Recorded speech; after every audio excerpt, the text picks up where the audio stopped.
देखिए दर्शकों, आजकल हमारे समाज में मिनरल्स और विटामिन्स की गोलियां प्रतिदिन लेना एक आम बात सी हो गई है।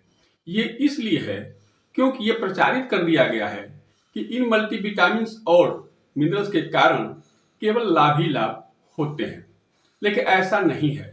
मैं ये नहीं कह रहा हूँ कि आपको मल्टीविटामिन नहीं लेने चाहिए। मल्टीविटामिन का हमारे शरीर में बहुत ही महत्वपूर्ण रोल है। ये मल्टीविटामिन्स हमारे कोशिकाओं के रिपेयरिंग, उसकी वृद्धि तथा उसके रिप्रोडक्शन में सहायता प्रदान करते हैं। कुछ विटामिन्स हमारे शरीर में ऊर्जा उत्पादन में भी मदद करती हैं। हमारे शरीर के इम्यूनिटी को भी ये विटामिन्स बढ़ाते हैं, जिससे हमें विभिन्न प्रकार के रोगों से लड़ने की क्षमता उत्पन्न होती है। विटामिन्स और मिनरल्स हमारे हड्डियों में मजबूती प्रदान करते हैं, हमारे नर्वस सिस्टम तथा मसल्स के क्रियाकलाप को ठीक ठाक से रखते हैं। हमारे शरीर में हजारों ऐसी रासायनिक क्रियाएं चलती रहती हैं जिनमें ये विटामिन्स उत्प्रेरक का कार्य करते हैं। इसलिए हमें मल्टीविटामिन लेना अति आवश्यक भी है। ये भी सत्य है कि हमारे शरीर में मात्र 2 विटामिन्स, खास तौर पे विटामिन डी और विटामिन के साथ साथ नियासिन ही बनती है। अधिकांश विटामिन का निर्माण हमारे शरीर में नहीं हो सकता, अतः हम विटामिन्स के लिए भोज्य पदार्थों पर ही निर्भर होते हैं। हरी सब्जियां, फल, ड्राई फ्रूट, अंडे और मछली, इन सभी चीजों में हमें पर्याप्त मात्रा में विटामिन्स और मिनरल मिल जाते हैं। आज मैं इस वीडियो में आपको ये बताने जा रहा हूं कि यदि आप विटामिन्स का प्रयोग लंबे समय तक करते हैं तो फायदे के साथ साथ आपको क्या नुकसान हो सकते हैं। वैसे तो विटामिन्स हमारी 2 तरह की होती है। पहली विटामिन्स होती है वाटर सॉल्युबल और दूसरी विटामिन होती है fat soluble. Water soluble vitamin में विटामिन बी और सी आते हैं। यदि इनकी मात्रा कुछ एक्स्ट्रा भी ले ली जाए तो यह पेशाब के रास्ते निकल जाती है और इससे कोई विशेष नुकसान नहीं होता है। फैट सॉल्युबल विटामिन के अंदर विटामिन ए, डी, ई और के आते हैं। यदि ज्यादा मात्रा में हम विटामिन ए को लेते हैं और हमारे शरीर में ये संचित हो जाती है तो इससे ब्रेन स्ट्रोक होने के खतरे बढ़ जाते हैं। यदि विटामिन ई की मात्रा हमारे शरीर में अधिक हो जाए तो इंटरनल ब्लीडिंग होने की संभावना बढ़ जाती है।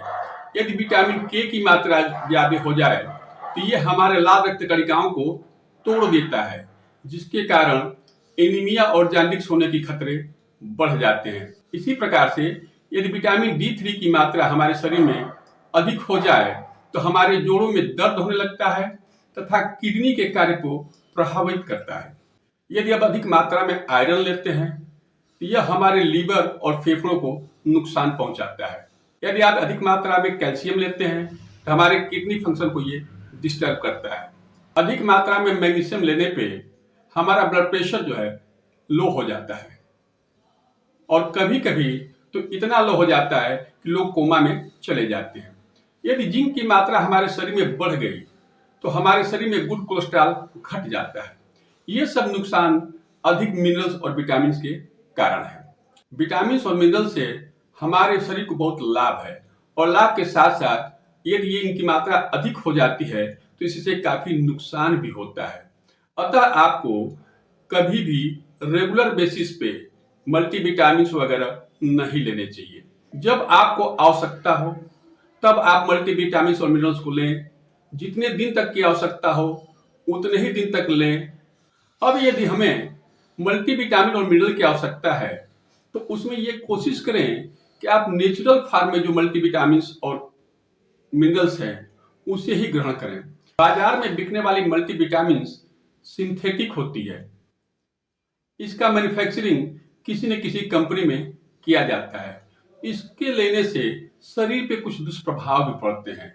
इसको भी आपको यहाँ जान लेना चाहिए। पहला दुष्प्रभाव ये कि इनका अवशोषण अतड़ियों द्वारा ठीक ठाक से नहीं होता है। दूसरा कि जब आप लगातार मल्टीविटामिन्स को लेते हैं तो जो हमारे शरीर का सिस्टम होता है वो लेजी हो जाता है और भविष्य में जब आप किसी भोजन वगैरह में उन विटामिनों को लेते हैं तो उनसे अवशोषण करने की क्षमता उनकी कम हो जाती है। कि जब भी आप कोई मल्टीविटामिन की गोली लेते हैं तो जो आपका दिन भर का डोज होता है वो एक ही बार आपको दे दिया जाता है, और जैसे ही वो सिस्टम में डिजॉल्व होता है और उसका अवशोषण होता है, तुरंत आपके लीवर के ऊपर उसका ओवरलोड पड़ना शुरू हो जाता है।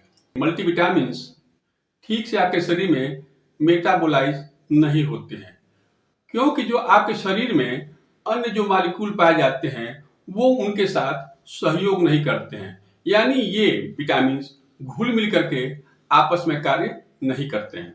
बाजार से मिलने वाले विटामिन में आपको वैरायटी नहीं मिलती है।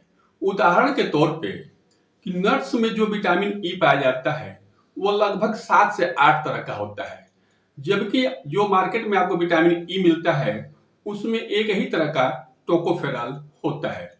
तो जो आप प्राकृतिक रूप से विटामिन ई लेते हैं उसमें शरीर के पास ये ऑप्शन होता है कि वो कौन सा टोकोफेरॉल का प्रयोग करे और किसका प्रयोग वो न करे।